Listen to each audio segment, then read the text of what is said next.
أعوذ بالله من الشيطان الرجيم.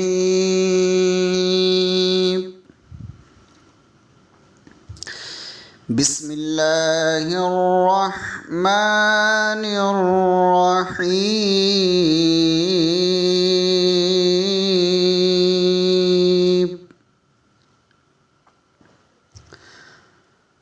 وَلَقَدْ يَسَّرْنَا الْقُرْآنَ لِلذِّكْرِ فَهَلْ مِن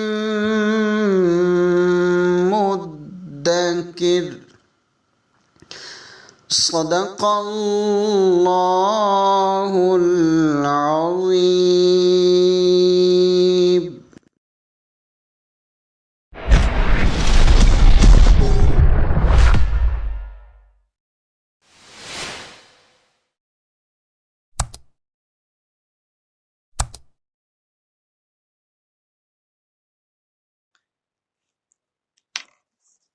اعوذ باللہ من الشیطان الرجیم.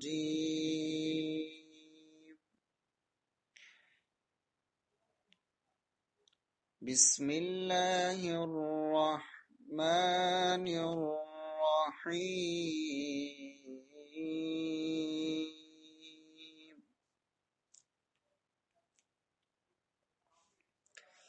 والمحصنات من النساء إلا ما ملكت أيمانكم كتاب الله عليكم وأحل لكم ما وراء ذلكم أن تبتغوا بأموالكم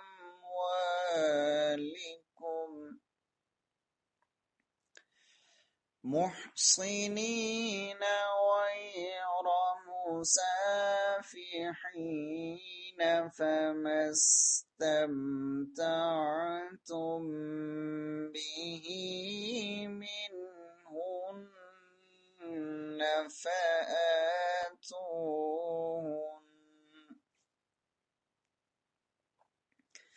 فآتوهن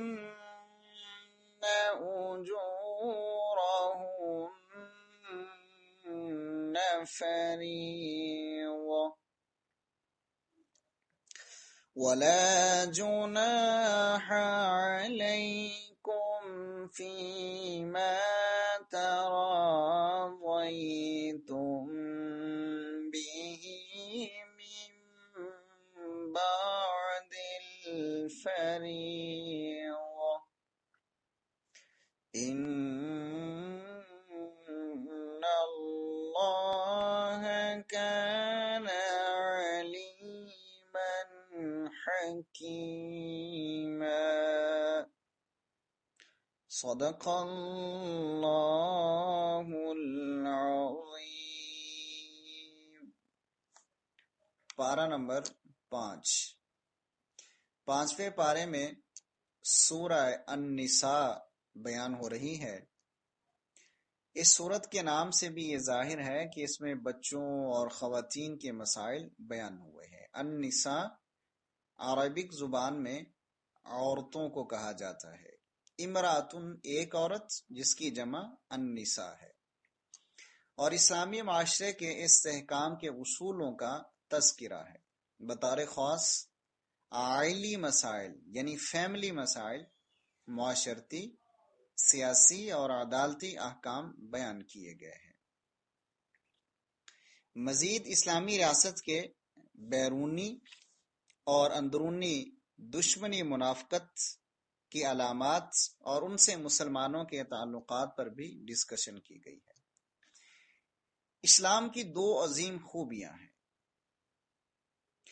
سب سے پہلے محرم عورتوں کا تذکرہ کرنے کے بعد رشتوں کی حرمت کی وجہ بیان کرتے ہوئے فرمایا کہ یرید اللہ لیبین لکم ویہدیکم سنن الذین من قبلکم، کہ اللہ چاہتا ہے کہ تمہارے لیے کھول کر بیان کرے اور تمہیں ان لوگوں کے طریقے پر چلائے جو تم سے پہلے تھے، اور تم پر مہربانی فرمائے، اور اللہ سب کچھ جاننے والا کمال حکمت والا ہے۔ اور اللہ چاہتا ہے کہ تم پر مہربانی فرمائے، اور جو لوگ خواہشات کی پیروی کرتے ہیں وہ چاہتے ہیں کہ تمہیں سیدھے راستے سے ہٹا دیا جائے، اور یہ سیدھے راستے سے ہٹ جانا بہت بڑی گمراہی ہے۔ اور پھر اللہ تبارک و تعالیٰ نے معاشی استحصال کی بھی معانیت کی ہے۔ فرمایا کہ تمام مسلمان آپس میں بھائی بھائی ہیں، انہیں ایک دوسرے کے ساتھ تعاون کرنا چاہیے، ایک دوسرے کا معاشی استحصال نہیں کرنا چاہیے۔ اللہ تبارک و تعالیٰ نے فرمایا یا ایھا الذین آمنوا لا تأکلوا اموالکم بینکم بالباطل، کہ اے لوگو جو ایمان لائے ہو، اپنے مال آپس میں باطل طریقوں سے نہ کھاؤ، مگر یہ کہ تمہاری آپس کی رضامندی سے تجارت کی کوئی صورت ہو، اور اپنے آپ کو قتل نہ کرو، بے شک اللہ تم پر ہمیشہ سے بے حد مہربان ہے۔ تجارت کی تعریف ہی یہ ہے کہ جس میں لین دین میں فریقین کی خوشی شامل ہو، اور خوشی تبھی ہوتی ہے جب دوسرے کو دھوکہ نہ دیا جائے۔ اس کے علاوہ کسی کا مال دھوکہ دہی، فراڈ، چوری، ڈاکہ زنی، رشوت، سود سمیت کسی بھی ایسے طریقے سے لینا جس میں دوسرے کی رضامندی شامل نہ ہو حرام ہے، اور یہ دوسرے کا معاشی قتل ہے، اس کی سزا جہنم ہے۔ سیدنا عبداللہ ابن مسعود رضی اللہ تعالیٰ عنہ فرماتے ہیں کہ میں نے رسول اللہ صلی اللہ علیہ وسلم کو فرماتے سنا، جس نے کسی مسلمان شخص کے مال پر حق نہ ہوتے ہوئے قسم کھائی، وہ اللہ تعالیٰ سے اس حالت میں ملے گا کہ اللہ تعالیٰ اس سے ناراض ہوگا۔ اور پھر فرمایا کہ دوسرے کے مقام اور مرتبہ کو تسلیم کیا جائے۔ دنیا کا نظام چلانے کے لیے اللہ تعالیٰ نے انسانوں کے مراتب میں فرق رکھا ہے، کوئی بادشاہ ہے، کوئی عوام ہے، کوئی مالک ہے، کوئی ملازم ہے، کوئی مالدار تو کوئی غریب ہے۔ معاشرے کا استحکام اسی میں ہے کہ ہر شخص کو جو مقام ملا ہے اسے تسلیم کیا جائے، اس کا احترام کیا جائے، اسے گرانے اور اس کا مرتبہ چھیننے کی تمنا ہرگز نہ کی جائے، کیونکہ یہ اللہ تعالیٰ کے نظام سے جنگ ہے۔ فرمایا وَلَا تَتَمَنَّوْا مَا فَضَّلَ اللَّهُ بِهِ بَعْضَكُمْ عَلَى بَعْضٍ لِلرِّجَالِ نَصِيبٌ مِّمَّا اكْتَسَبُوا وَلِلنِّسَاءِ نَصِيبٌ مِّمَّا اكْتَسَبْنَ، فرمایا اور اس چیز کی تمنا نہ کرو جس میں اللہ نے تم میں سے بعض کو بعض پر فضیلت دی ہے، مردوں کے لیے اس میں سے ایک حصہ ہے جو انہوں نے محنت سے کمایا، اور عورتوں کے لیے اس میں سے ایک حصہ ہے جو انہوں نے محنت سے کمایا، اور اللہ سے اس کے فضل میں سے حصہ مانگو، بے شک اللہ ہمیشہ سے ہر چیز کو خوب جاننے والا ہے۔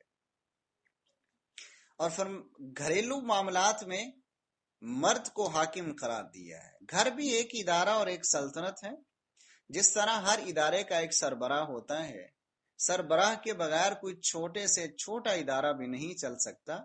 گھر تو معاشرے کا اہم ترین حصہ ہے، یہ نظام اور سربراہ کے بغیر کیسے چل سکتا ہے؟ لہذا گھر کے تمام افراد کو گھر کے حاکم کی حکمرانی تسلیم کرنی چاہیے اور اس کی تابع داری کرنی چاہیے۔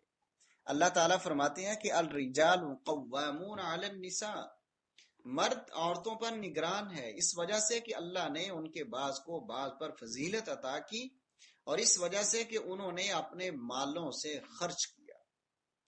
اور پھر نیک عورتوں کی صفات بیان کرتے ہوئے فرمایا کہ فالصالحات قانتات حافظات للغیب بما حفظ اللہ، کہ پس نیک عورتیں فرما بردار ہیں، غیر حاضری میں حفاظت کرنے والی ہیں، اس لیے کہ اللہ نے انہیں محفوظ رکھا ہے۔ یعنی نیک خاتون کی پہلی خوبی یہ ہے کہ وہ مرد کی حیثیت قبول کرے، خواہ وہ طاقت، مال، علم اور عقل میں اس سے کم ہی ہو، کیونکہ انہیں یہ فضیلت اللہ تعالیٰ نے عطا فرمائی ہے۔ دوسری وجہ یہ ہے کہ عورت اور اس کے بچوں کی خاطر باہر دھکے کھاتا ہے اور لوگوں کی جھڑکیں سنتا ہے، جبکہ عورت گھر میں بیٹھ کر اپنی ہر خواہش پوری کراتی ہے۔ نبی کریم صلی اللہ علیہ وسلم نے ارشاد فرمایا بہترین بیوی وہ ہے جسے اگر تم دیکھو تو تمہیں خوش کرے، اگر تم اسے کسی بات کا حکم دو تو وہ تمہاری اطاعت کرے، اور جب تم گھر میں نہ ہو تو تمہارے پیچھے وہ تمہارے مال کی اور اپنے نفس کی حفاظت کرے۔ اور پھر رسول اللہ صلی اللہ علیہ وسلم نے یہی آیت تلاوت فرمائی، الرجال قوامون علی النساء۔ سیدنا عبد الرحمن بن عوف رضی اللہ تعالیٰ عنہ سے روایت ہے کہ نبی صلی اللہ علیہ وسلم نے فرمایا، جب عورت 5 نمازیں پڑھتی ہو، ماہ رمضان کے روزے رکھتی ہو، اپنی عزت کی حفاظت کرتی ہو اور اپنے خامد کی اطاعت کرتی ہو، تو اسے کہا جائے گا کہ جنت میں جس دروازے سے چاہتی ہو داخل ہو جاؤ۔ عورت گھر کا مدار ہے، پورا گھر عورت کے گرد گھومتا ہے، اگر مدار خراب ہو جائے تو پورا گھر بگڑ جاتا ہے، اس لیے مدار کو درست کرنا ضروری اور مرد کی ذمہ داری ہے۔ اگر گھر کا مدار خراب ہو جائے تو یہ عقل بندی نہیں کہ فوراً طلاق دے کر اسے الگ کر دیا جائے، بلکہ اسے درست کرنا چاہیے۔ جہاں بھی چند لوگ رہتے ہیں کبھی نہ کبھی اختلاف رائے پیدا ہو ہی جاتا ہے، تو ایسی صورت میں گھر کے سربراہ مرد کا فرض ہے کہ وہ اسے سدھارے۔ ہمارے خالق و مالک نے خانگی بگاڑ کو سدھارنے کا طریقہ کار بیان کرتے ہوئے فرمایا کہ سب سے پہلے اپنی بیوی کو واعظ و نصیحت کرو، اگر یہ کام نہیں چلتا تو بستر میں جدائی اختیار کر لو، یعنی اس سے جنسی تعلق منقطع کر لو، اگر پھر بھی وہ نہیں بات آ رہی تو پھر فرمایا تو اسے مارو، اور رسول اللہ صلی اللہ علیہ وسلم نے فرمایا کہ اتنا مارو کہ جسم پر نشان نہ پڑے، یہ نہیں کہ اس کی ہڈی پسلی ایک کر دو۔ ان میں سے کسی بھی کام سے وہ ہٹ درمی چھوڑ کر خامند کی اطاعت کرنے لگ جائے تو پھر مزید سزا نہ دو۔ اگر مار سے بھی نہ درست نہ ہو تو دونوں خاندانوں کے بزرگوں کو اس مسئلہ میں انوالو کیا جائے، دونوں خاندانوں کے ایک ایک سنجیدہ اور فیصلہ کرنے کی صلاحیت رکھنے والے شخص کی ایک عدالت بنائی جائے، ان کے سامنے مسئلہ رکھو، جو وہ فیصلہ کریں فریقین اس پر عمل کرے۔ فرمایا کہ مرد عورتوں پر نگران ہے، اس وجہ سے کہ اللہ نے ان کے بعض کو بعض پر فضیلت عطا کی، اور اس وجہ سے کہ انہوں نے اپنے بالوں سے خرچ کیا، پس نیک عورتیں فرما بردار ہیں، غیر حاضری میں حفاظت کرنے والی ہیں، اس لیے کہ اللہ نے انہیں محفوظ رکھا۔ اور وہ عورتیں جن کی نافرمانی سے تم ڈرتے ہو، سو انہیں نصیحت کرو اور بستروں میں ان سے الگ ہو جاؤ اور انہیں مارو، پھر اگر وہ تمہاری فرما برداری کریں تو ان پر زیادتی کا کوئی راستہ تلاش نہ کرو، بے شک اللہ ہمیشہ سے بہت بلند اور بہت بڑا ہے۔ اور اگر ہم دونوں کے درمیان مخالفت سے ڈرو تو ایک منصف مرد کے گھر والوں سے اور ایک منصف عورت کے گھر والوں سے مقرر کرو، اگر وہ دونوں اصلاح چاہیں گے تو اللہ تعالیٰ دونوں کے درمیان موافقت پیدا کر دے گا، بے شک اللہ ہمیشہ سے سب کچھ جاننے والا، ہر چیز کی خبر رکھنے والا۔ اس کا مطلب یہ ہے کہ ایسا نہ ہو کہ چھوٹی موٹی غلطیوں پر سیدھا طلاقیں دینے لگ جاؤ، یہ جائز نہیں ہے۔ اللہ تعالیٰ کے اس حکم کے مطابق اگر گھریلو بگاڑ کو درست کیا جائے تو 90% طلاقیں کم ہو جائیں گی۔ گھریلو اور خاندانی حقوق بیان کرنے کے بعد معاشرے کے دوسرے افراد کے حقوق بیان کیے ہیں۔ فرمایا کہ معاشرے میں سب سے زیادہ حق والدین کا ہے کہ ان کے ساتھ احسان والا رویہ اختیار کیا جائے، پھر والدین کی نسبت سے باقی خاندان کے لوگوں کے حقوق ہیں ان کا خیال رکھا جائے، یتیم بچوں پر احسان کیا جائے، غریب اور مساکین کا خیال رکھا جائے، پڑوسی کے ساتھ اچھے تعلقات رکھے جائیں، پڑوسی اگر رشتہ دار ہو تو اس کے حقوق پڑوسی اور رشتہ داری کی وجہ سے بڑھ جاتے ہیں، اور اگر رشتہ دار نہ ہو تب بھی پڑوسی ہونے کے ناطے آپ پر اس کے حقوق ہیں۔ مسافروں کی خدمت کی جائے، مسافر چاہے اپنے گھر میں کروڑ پتی ہو لیکن سفر میں بعض اوقات ایسے حالات پیدا ہو جاتے ہیں کہ وہ دوسروں کی مدد اور تعاون کا محتاج ہوتا ہے، ایسی حالت میں اس سے حسن سلوک کرنا اور اس پر مال خرچ کرنا مسلمانوں پر فرض ہے۔ آپ کے ملازم اور خادم یہ کمزور طبقہ بھی ہوتا ہے اور خدمت کے عوض میں اس کی ضروریات پوری کرنا بھی آپ پر فرض ہے، لہٰذا ان کی ضروریات کا خیال رکھا کرو۔ جو شخص مال اور عہدے کے تکبر میں مبتلا ہو کر معاشرے کے کمزور طبقات کا خیال نہیں رکھتا تو ایسے شخص کو اللہ قطعاً پسند نہیں کرتا۔ فرمایا وَاعْبُدُوا اللَّهَ وَلَا تُشْرِكُوا بِهِ شَيْئًا وَبِالْوَالِدَيْنِ إِحْسَانًا وَبِذِي الْقُرْبَى وَالْيَتَامَى وَالْمَسَاكِينِ وَالْجَارِ ذِي الْقُرْبَى وَالْجَارِ الْجُنُبِ وَالصَّاحِبِ بِالْجَنبِ وَابْنِ السَّبِيلِ وَمَا مَلَكَتْ أَيْمَانُكُمْ إِنَّ اللَّهَ لَا يُحِبُّ مَنْ كَانَ مُخْتَالًا فَخُورًا۔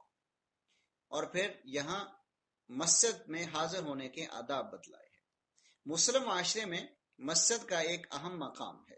مساجد اللہ کی ہیں اور اس کی عبادت کے لیے خاص ہیں، لہٰذا انہیں آباد کرنا اور ان کا احترام کرنا فرض ہے۔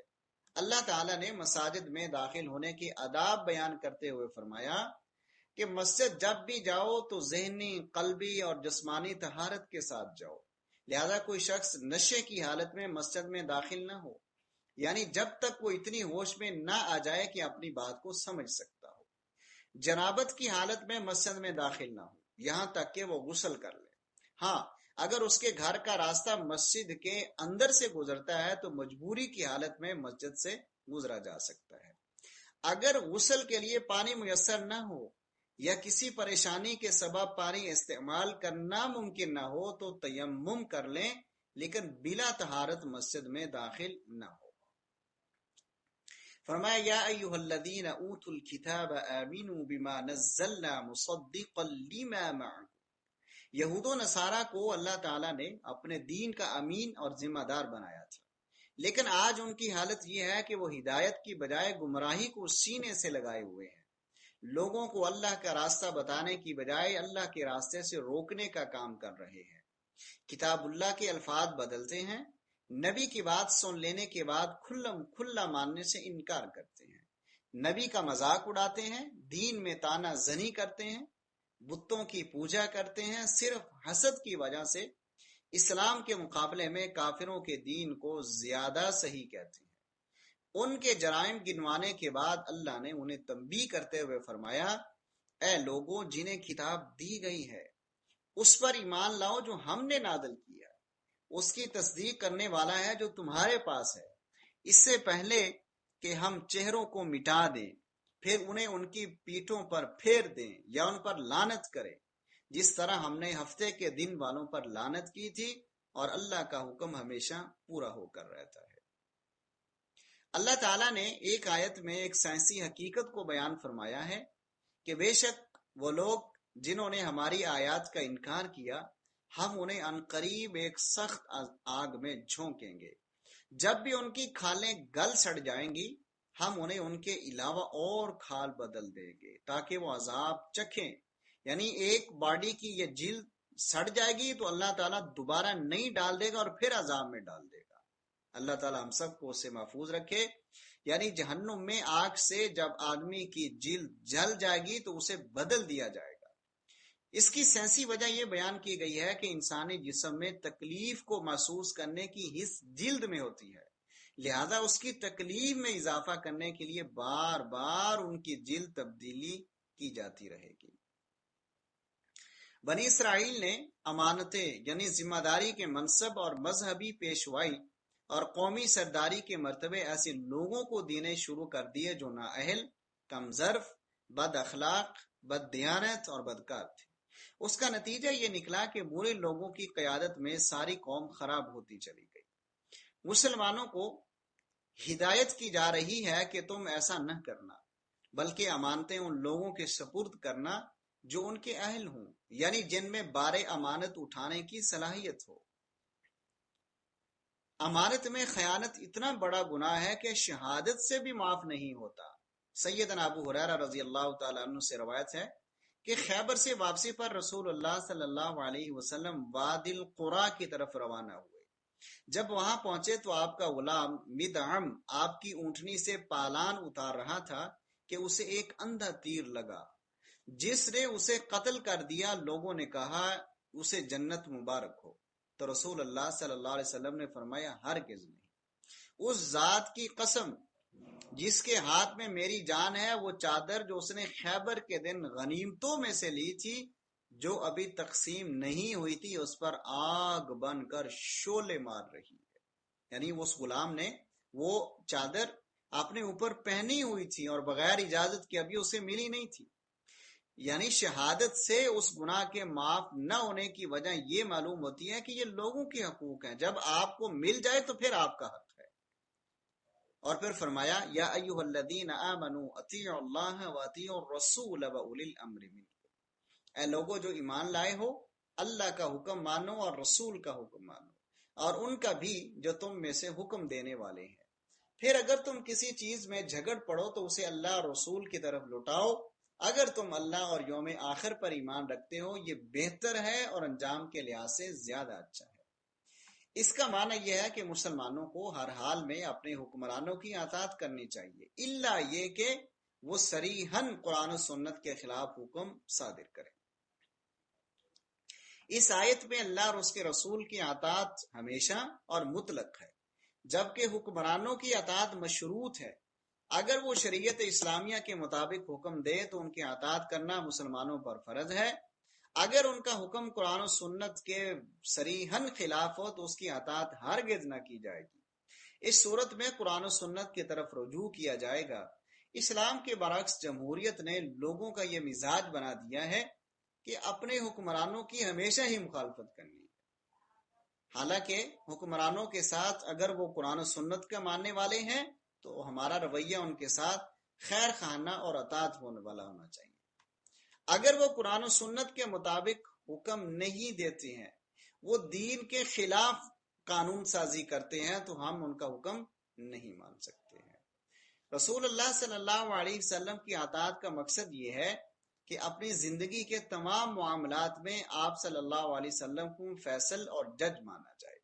محمد صلی اللہ علیہ وسلم کو حاکم اور فیصل تسلیم کیے بغیر کوئی شخص مسلمان نہیں ہو سکتا۔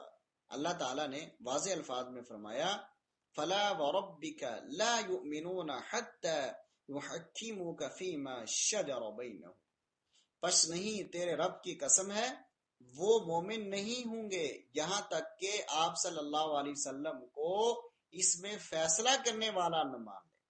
جو ان کے درمیان جھگڑا پڑ جائے پھر اپنے دلوں میں اس میں سے کوئی تنگی محسوس نہ کرے، جو فیصلہ کرے اور تسلیم کر لیں پھر پوری طرح تسلیم کرنا۔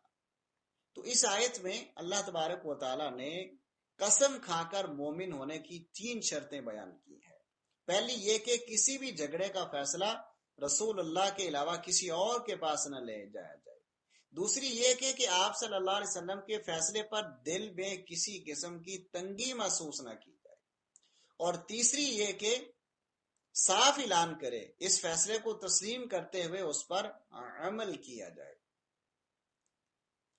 مسلمان ہر حالت میں اسلام کے مطابق اپنے معاملات چلاتا ہے، جبکہ منافق مفاد پرست ہوتا ہے۔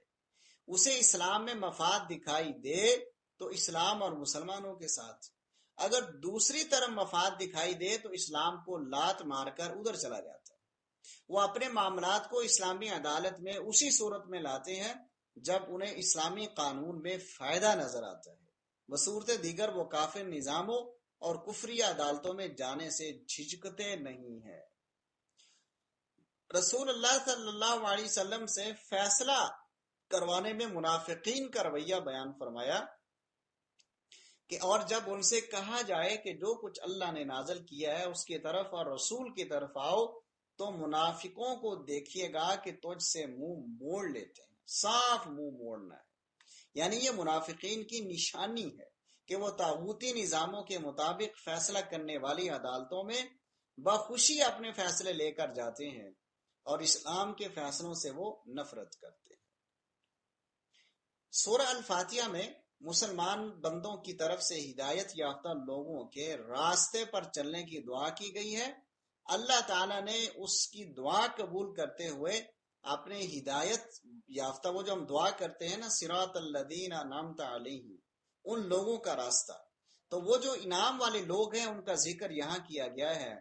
یہ وہ لوگ ہیں من النبیین انعم اللہ علیہم من النبیین والصدیقین والشہداء والصالحین، جن پر اللہ نے انعام کیا ہے وہ انبیاء ہیں، صدیقین ہیں، شہداء ہیں اور صالحین ہیں۔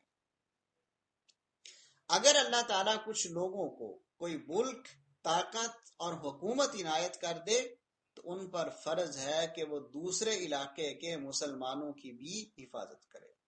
مکہ میں مظلوم بچے، عورتیں اور مرد عرب کے دوسرے قبائل میں اسلام قبول کر چکے تھے، مگر نہ ہجرت پر قادر تھے اور نہ اپنے آپ کو ظلم سے بچا سکتے تھے۔ یہ غریب طرح طرح سے تختہ مشق ستم بنائے جا رہے تھے کہ انہیں کوئی ظلم سے بچائے۔ تو رسول اللہ صلی اللہ علیہ وسلم جب رکوع سے سر اٹھاتے تو فرماتے سمع اللہ لمن حمد ربنا ولک الحمد، پھر چند لوگوں کے لیے دعائیں کرتے اور ان کے نام بھی لیتے، یا اللہ ولید بن ولید، سلمہ بن ہشام، عیاش بن نبی ربیعہ اور تمام کمزور مسلمانوں کو کفار سے نجات عطا فرما۔ اے اللہ قبیلہ مضر کے لوگوں کو سختی کے ساتھ کچل دے اور ان پر ایسا قحط مسلط فرما جیسا کہ یوسف علیہ السلام کے زمانے میں آیا تھا۔ دنیا میں صرف وہی قومیں محفوظ اور مامون رہ سکتی ہیں جس کا دفاع مضبوط ہوتا ہے۔ اس لیے اللہ تعالیٰ نے اپنے بندوں کو بارہا حکم فرمایا کہ وہ اپنے دفاع سے کبھی غافل نہ ہو۔ یا ایھا الذین آمنوا خذوا حذرکم فانفروا ثبات او انفروا جمیعا، کہ اے لوگو جو ایمان لائے ہو اپنے بچاؤ کا سامان پکڑو، پھر دستوں کی صورت میں نکلو یا اکٹھے ہو کر نکلو۔ اور وہ اپنے بچاؤ کا سامان اور ہتھیار پکڑے رکھے۔ وہ لوگ جنہوں نے کفر کیا چاہتے ہیں کاش کہ تم اپنے ہتھیاروں اور اپنے سامانوں سے غفلت کرو تو وہ تم پر ایک ہی بار حملہ کر دیں۔ رسول اللہ صلی اللہ علیہ وسلم نے بھی دین اسلام کے حوالے سے جو احکام دیے ہیں وہ بہت ہی زبردست احکام ہیں۔ ان میں نبی صلی اللہ علیہ وسلم نے اور قرآن حکیم نے قتل خدا کی دیت بیان فرمائی ہے کہ اگر کسی سے کوئی قتل ہو جائے تو اس کی دیت کیا ہے۔ فرمایا کہ مومن مومن کا بھائی ہے۔ یہ ممکن ہی نہیں کہ کوئی مسلمان اپنے مسلمان بھائی کو کسی قسم کا نقصان پہنچائے، اسے قتل کر دینا تو بہت دور کی بات ہے۔ ہاں البتہ غلطی اور خطا سے ایسا ہو سکتا ہے تو اسے قتل خطا کہتے ہیں۔ اگر کسی سے قتل خطا ہو جائے تو اس کی سزا یہ ہے، اگر مقتول اسلامی معاشرے کا حصہ ہے تو اس کے قاتل کو چاہیے کہ ایک مومن گردن آزاد کرنا اور مقتول کے ورثاء کو دیت دے۔ ورثاء دیت معاف کر دیں تو ان کی طرف سے صدقہ ہوگا۔ اگر مقتول کا خاندان کافر اور مسلمانوں کا دشمن تھا تو قاتل کو چاہیے کہ وہ ایک مومن غلام کو آزاد کر دے۔ اگر مقتول کا خاندان کافر ہے لیکن مسلمانوں سے اس کا جنگ بندی کا معاہدہ ہے تب قاتل کو چاہیے کہ ایک مومن گردن آزاد کرنا اور مقتول ورثاء کو دیت دے۔ اگر قاتل مومن غلام آزاد کرنے کی طاقت نہ رکھتا ہو یا غلام میسر نہ ہو تو 2 ماہ کے مسلسل روزے رکھے۔ فَمَن لَّمْ يَجِدْ فَصِيَامُ شَهْرَيْنِ مُتَتَابِعَيْنِ تَوْبَةً مِّنَ اللَّهِ، تو یہ اس کی اللہ کے ہاں توبہ ہوگی۔ رسول اللہ صلی اللہ علیہ وسلم نے فرمایا کہ کسی مسلمان کا خون جو کلمہ لا الہ الا اللہ محمد الرسول اللہ کا ماننے والا ہو حلال نہیں ہے، البتہ 3 صورتوں میں جائز ہے۔ جان کے بدلے جان لینے والا، وہ بھی عدالت کے تھرو، خود نہیں، شادی شدہ ہو کر زنا کرنے والا، اور اسلام سے نکل جانے والا یعنی مرتد، جماعت کو چھوڑ دینے والا۔ سیدنا ابن عباس فرماتے ہیں کہ ایک شخص اپنی تھوڑی سی بکریوں کے پاس تھا، کچھ مسلمان وہاں سے گزرے، اس نے السلام علیکم کہا، لیکن مسلمانوں نے اسے قتل کر ڈالا اور اس کی بکریاں لے لیں۔ اس پر اللہ تعالیٰ نے یہ آیت نازل فرمائی جس میں ہے کہ تم دنیا کا سامان چاہتے ہو، یعنی اس سے مراد وہ تھوڑی سی بکریاں ہیں۔ یا ایھا الذین آمنوا اذا ضربتم فی سبیل اللہ فتبینوا ولا تقولوا لمن القى الیکم السلام لست مؤمنا تبتغون عرض الحیاۃ الدنیا فعند اللہ مغانم کثیرہ، یعنی تم نے مال غنیمت کے لالچ میں اسے کافر قرار دے کر قتل کر دیا، حالانکہ اللہ کے پاس بہت مال ہے، اس لیے تمہیں ایسا نہیں کرنا چاہیے۔ اس سے معلوم ہوا کہ اپنے کسی ذاتی مفاد کے لیے لوگوں پر کفر کے فتوے لگانا قطعاً جائز نہیں ہے۔ حالات کے مطابق جہاد کا حکم بدلتا رہتا ہے، کبھی فرض عین ہوتا ہے کبھی فرض کفایہ اور کبھی مستحب ہوتا ہے۔ دشمن مسلمانوں پر حملہ کر دیں یا مسلمانوں کا امیر سب کو جہاد کے لیے نکلنے کا حکم دے تب جہاد کرنا فرض عین ہوتا ہے۔ ایسی صورت میں جو نہیں نکلے گا وہ گناہگار بلکہ منافق شمار ہوگا۔ قرآن مجید نے جہاد سے بھاگنا منافقین کی نشانی کے طور پر بیان کیا ہے کہ جب دشمن حملہ کر دے لیکن مسلمانوں کی فوج دفاع کے لیے کافی ہو تو جہاد میں شرکت کرنا فرض کفایہ ہوتا ہے۔ اس کے علاوہ عام حالات میں جہاد مستحب ہوتا ہے۔ ایسی حالت میں جہاد کرنے والا اجر عظیم کا مستحق ہوگا اور گھروں میں رہنے والے گناہگار نہیں ہوں گے لیکن اس اجر عظیم سے محروم رہیں گے۔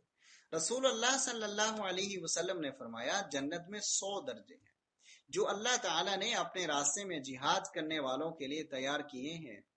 وہ درجوں کے درمیان یعنی 2 درجے یعنی ایک سے دوسرے درجے کے درمیان اتنا فاصلہ ہے جتنا زمین و آسمان کے درمیان ہے۔ اس لیے جب اللہ تعالیٰ سے مانگنا ہو تو فردوس مانگا کرے کیونکہ وہ جنت کا سب سے درمیانی حصہ اور جنت کے سب سے بلند درجے پر ہے۔ اور پھر رسول اللہ صلی اللہ علیہ وسلم نے ایک اور جگہ ارشاد فرمایا بخاری شریف میں، مدینہ میں کچھ لوگ ایسے بھی ہیں کہ تم نے جس قدر سفر کیا اور جتنی وادیاں طے کی وہ تمہارے ساتھ تھے۔ صحابہ کرام نے عرض کیا یا رسول اللہ وہ تو مدینہ میں تھے۔ آپ نے فرمایا ہاں اگرچہ وہ مدینے میں ہے لیکن انہیں کسی عذر نے جہاد میں شرکت سے روکا ہے، ان کی نیت خالص تھی، اس لیے اللہ تبارک و تعالیٰ نے انہیں بھی اتنا ہی اجر عطا فرمایا ہے۔ اللہ تبارک و تعالیٰ نے نیچرلی طور پر مرد کا مزاج شاہانہ رکھا ہے جبکہ اللہ تعالیٰ نے عورت میں صبر اور برداشت کا مادہ زیادہ رکھا ہے۔ اس لیے اللہ تعالیٰ نے عورت کو نصیحت کرتے ہوئے فرمایا کہ عورت کو اپنے خامند کی لاپرواہی کی شکایت ہو تو وہ فوراً طلاق کا مطالبہ نہ کرے بلکہ جہاں تک ہو سکے برداشت کرے اور کسی بھی قیمت پر صلح سے رہے۔ ہاں اگر صلح نہ ہو رہی ہو، عزت نہ ہو، خرچہ نہ دے رہا ہو، دیگر معاملات ہوں تو پھر وہ ایک اچھے طریقے کے ساتھ اس سے الگ ہو سکتی ہے۔ اور پھر اللہ تبارک و تعالیٰ نے فرمایا کہ مسلم معاشرہ عدل پر قائم ہوتا ہے اور عدل کی بنیاد گواہی ہے۔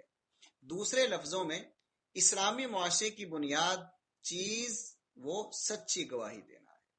جو شخص گواہی میں جھوٹ بولتا ہے اس نے گویا اسلامی معاشرے کو تباہ کر دیا۔ فرمایا یا ایھا الذین آمنوا کونوا قوامین بالقسط شہداء للہ ولو علی انفسکم او الوالدین والاقربین، اے لوگو جو ایمان لائے ہو انصاف پر پوری طرح قائم رہنے والے، اللہ کے لیے شہادت دینے والے بن جاؤ، خواہ تمہاری ذاتوں یا والدین اور زیادہ قرابت والوں کے خلاف۔ اگر کوئی غنی ہے یا فقیر ہے تو اللہ ان دونوں پر زیادہ حق رکھنے والا ہے، بس اس میں خواہش کی پیروی نہ کرو کہ عدل کرو، اور اگر تم زبان کو بیچ دو یا پہلو بچاؤ تو بے شک اللہ اس سے جو تم کرتے ہو ہمیشہ سے پوری طرح باخبر ہے۔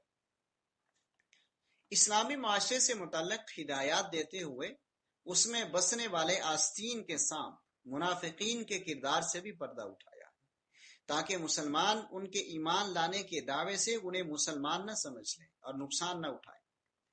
منافقین مسلمانوں کے ساتھ نہیں ہیں بلکہ دیکھو اور انتظار کرو کی پالیسی پر عمل پیرا ہے۔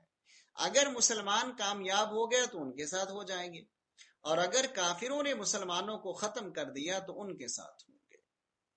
مسلمانوں کے مقابلے میں کافروں سے دوستی لگاتے ہیں اور وہ کافروں کو معزز سمجھتے ہیں۔ وہ جو کافروں کو مومنوں کے سوا دوست بناتے ہیں کیا وہ ان کے پاس عزت ڈھونڈتے ہیں؟ ایبتغون عندهم العزة فإن العزة لله جميعا، بے شک ساری عزت تو اللہ کے پاس ہے۔ کافروں سے دوستی کو اپنے لیے باعث عزت سمجھنا یہ کوئی اچھا نہیں ہے۔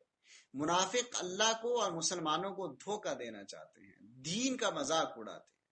اسی لیے اللہ تبارک و تعالیٰ نے منافقین کی سزا بھی ان المنافقین فی الدرک الاسفل من النار، رسول اللہ صلی اللہ علیہ وسلم نے فرمایا 4 آتے ہیں جس میں ہوں گی وہ خالص منافق ہوگا اور جس کسی میں ان میں سے ایک عادت ہوگی تو اس میں نفاق کی ایک عادت ہوگی، یہاں تک کہ وہ اس سے باز آ جائے۔ نمبر 1، جب بات کرے تو جھوٹ بولے۔ نمبر 2، اور جب معاہدہ کرے تو توڑ ڈالے۔ نمبر 3، جب وعدہ کرے تو وعدہ خلافی کرے۔ نمبر 4، جب جھگڑا کرے تو گالی دے۔ اور ایک روایت میں آپ صلی اللہ علیہ وسلم نے فرمایا جب اسے امین بنایا جائے تو خیانت کرے۔ اسی طرح ایک اور روایت میں فرمایا خواہ وہ روزے رکھے، نماز پڑھے اور اپنے آپ کو مسلمان سمجھے۔ اور پھر آخر میں اللہ تبارک و تعالی نے فرمایا کہ اللہ کے عذاب سے بچنے کے 2 اصول ہیں۔ ما يفعل اللہ بعذابکم ان شکرتم وآمنتم وکان اللہ شاکرا علیما۔ اللہ تمہیں عذاب دینے سے کیا کرے گا اگر تم شکر کرو اور ایمان لے آؤ، اور اللہ ہمیشہ سے قدر کرنے والا، سب کچھ جاننے والا ہے۔ یعنی اگر کوئی شخص اپنے ایمان کو درست کر لے اور اللہ کا شکر ادا کرے، اللہ اسے کبھی عذاب میں مبتلا نہیں کرے گا۔ وآخر دعوانا ان الحمد للہ رب العالمین۔